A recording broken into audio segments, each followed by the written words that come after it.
din po para kay Ate Madeline at sa inyong anak na si Mafe na ganito po ang nangyari. Meron po ba silang pagkukulang para po umabot sa ganito? Sa ano ko po, walang pagkukulang. Oho. Ang meron lang pagkukulang itong asawa ko. Oh. Kasi nga, parang hinahanap-hanap ko yung dating paglalambing niya sa akin. Oho. Eh, nawala ho yun. Naku mga misis, makinig kayo ha. Oh. Tapos po. Nakita ko po kay Lorna. Pero, Mang Romy, ang nakakalungkot po dito ay inaamin naman ni Lorna na wala po siyang pagtingin sa inyo.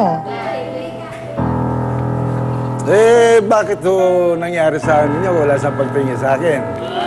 Nangangahulugan po na meron siyang nagkaroon siya ng pagtingin din sa akin.